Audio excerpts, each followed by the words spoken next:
Hey everybody, welcome to the second video of Tuesday. This is going to be another Variant 7 preparation video. So I don't know if you've seen today's first video, which was the Variant 7 prep / cheat sheet, which looked a little bit like, well, this. So you should have seen that. So I thought what I'd do is to go a little bit further to kind of go 10 champions which are ideal for Variant 7, or top 10 the hero champions for Variant 7. The full list of champions can be found in the description with a little bit of a short kind of description or one sentence as to why they're good and for whatever reason they will be helpful for any kind of scenario.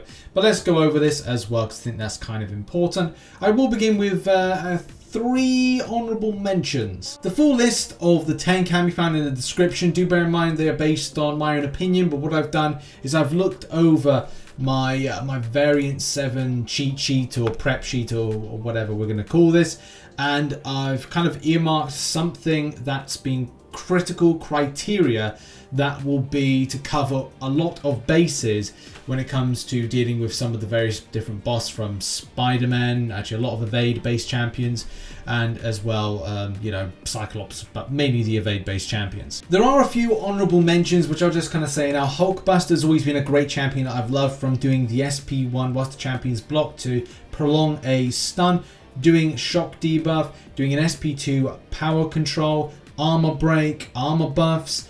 I'm Infinity War as well would make that kind of honourable mentions with dealing with situations of evade-based champions, as well as pairing up with Stealth Suit Spidey for some amazing plasma damage. Unfortunately, it's very reliant on that scenario, so it's like saying, okay, you have to have a Stealth Suit Spidey to increase the damage output, but the utility factor is something that outweighs more than ever.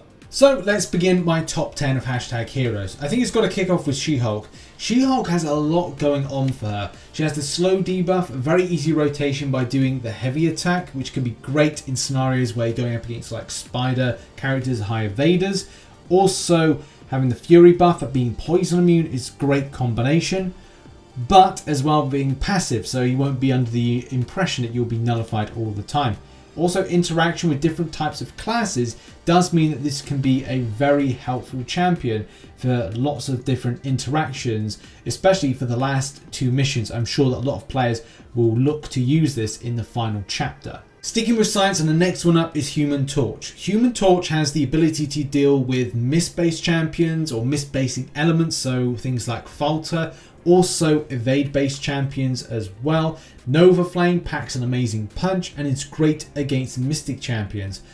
And I must not forget the fact that it helps to suppress healing. So there's a lot of full package stuff, as well as the immunity to incinerate and doing incinerate damage, that add a lot to this character for lots of different various interactions that you could have in the last chapter, or that kind of science cosmic type chapter. Next up is Warlock, and Warlock is great. If you find yourself going into the first chapter and there's an Iceman there, imagine that you have yourself a Warlock, a champion that can power control, also has armor break, also that has the immunities required, and also just the elements of suppressing things like healing that make you go, right, this champion can really help out. If you've got other scenarios where you have to do like bleed damage or shock damage, this champion has it. Also, if you do the SP3 whilst the enemy champion is infected, you're able to get yourself a bit of regeneration.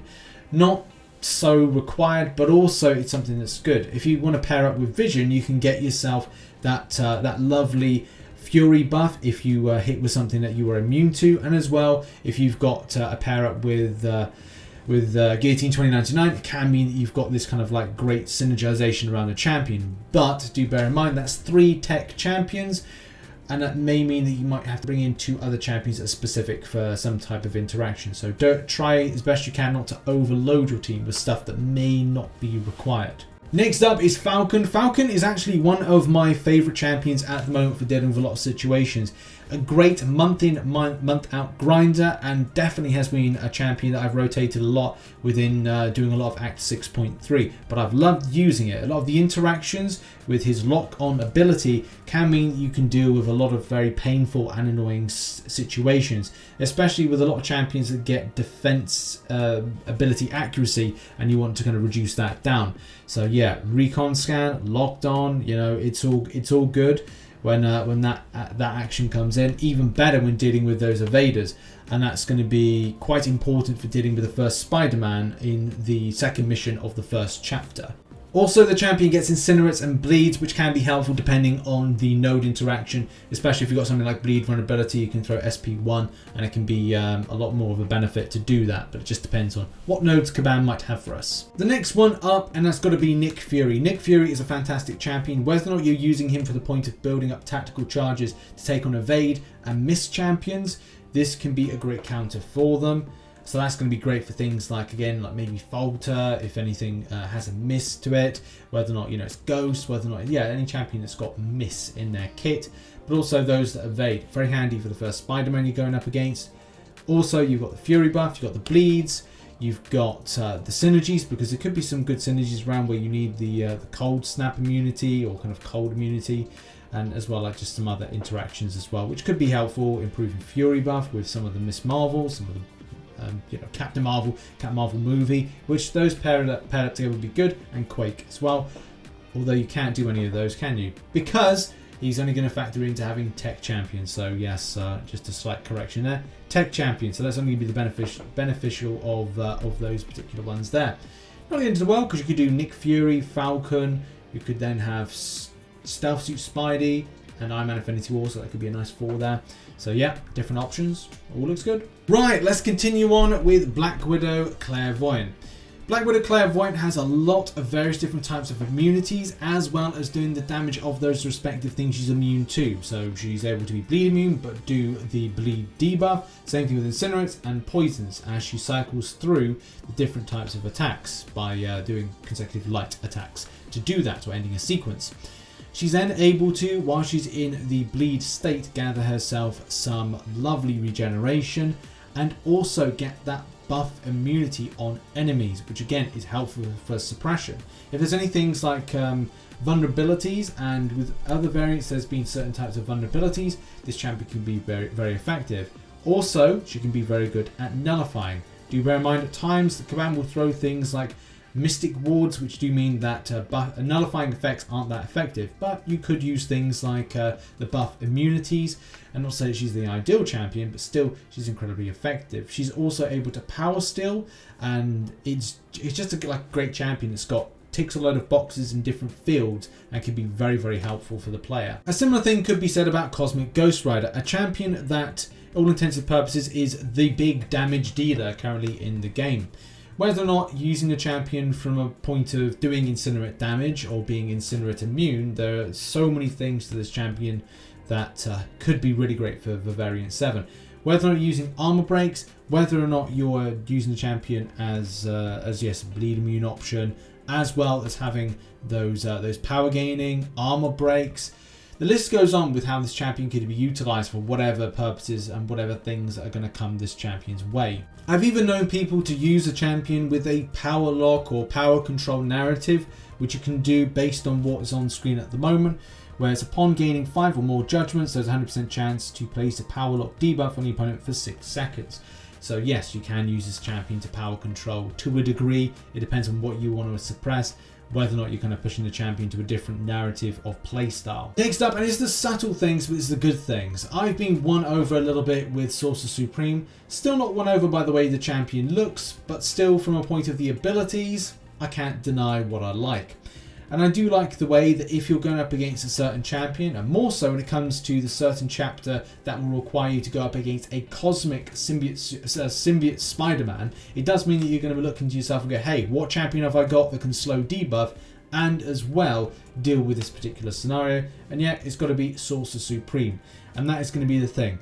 Having a champion that can nullify, not just nullify, but also apply that slow debuff. Also a champion that can do good damage, as well as rotate through different types of blessings to suit the need of what you need for that particular interaction and that particular time. Also having the energy resistance could be quite helpful, maybe not so much for the physical resistance, but still if you want to do some good damage and rotate through, have some armor up and do various different things, then hey, you know, rotating through SP1 for nullification, doing the SP2 for different types of blessings and pausing runes.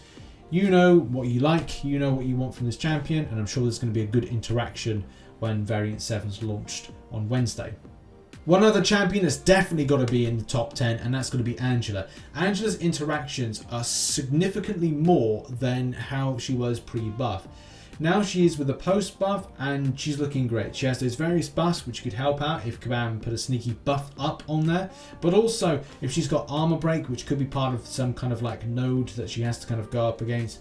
Also, if you've got the need for a champion that can interact with debuffs, which, you know, if you've got up a high sig, she will shrug off.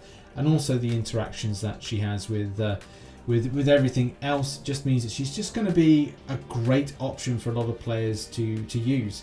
And I think that she is going to be one of the, not underrated, because she's rated at the moment. She's a good champion for a lot of players. And I think this will just be, if you've got an Angela, got her awakened, then you're going to have a lot of fun in Variant 7. And last but no means least, and that is going to be Archangel. Now, Archangel is one of many champions that I just thought, like, I had to get this in the top 10. There were so many I could do, and I just don't think a top 20 would be worth people watching. I wanted to make it a kind of a snappy top 10, and at least put multiple different things when it comes to interactions, abilities and stuff, and what they deal with, because they deal with a lot. Archangel's ability accuracy reduction is some of the best in game. The way the champion deals with healing, so that's 2 things. 3rd thing, bleed. 4th thing, poison. You know, that's 4 things. But I think it's the ability accuracy reduction, which is one of the best things, and especially having this champion just having so much of an easy narrative of parry heavy, and occasionally throw a special attack if you need to. It's just like, it's good fun. Also, if you've got the Apocalypse synergy, and do bear in mind the Horseman synergy, which I explained in the Variant 7 prep/cheat sheet, is going to be one of the big things that's going to boost a lot of mutant-based champions. So yeah, if you've got yourself a Professor X, if you've got yourself a Apocalypse, and I'm sure you're going to be able to ramp up this guy to do some insane amount of damage, and very kind of low-end effort for high and maximum reward based on damage, and debuff damage that is, and passive damage, which again is going to be beneficial depending on what Kabam's nodes are going to be putting there. But I definitely think that Archangel is going to clear a lot of content for the last 2 missions, last chapter of Variant 7. In any case, that has been the video. Hopefully you did enjoy it. Please hit the like button to support the channel.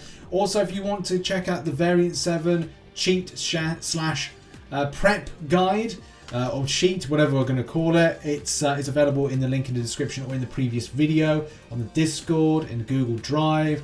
Hopefully there's multiple links for it. I will be doing a completion and exploration guide for Variant 7, which I will also be streaming. I'll be streaming a good chunk of it, so come on by to the live stream, which should be tomorrow. Hence, like, this video has been recorded on 13th, so therefore, like, the 14th is when it goes live. So hopefully get to see you in the live stream for that one. But yeah, that's been a video. Hopefully you did enjoy it. As I said, please hit the like button, subscribe, support all that stuff that I'm just repeating myself about. Check out some other content posted above, and I'll see you all very soon. Have a good one. Bye bye.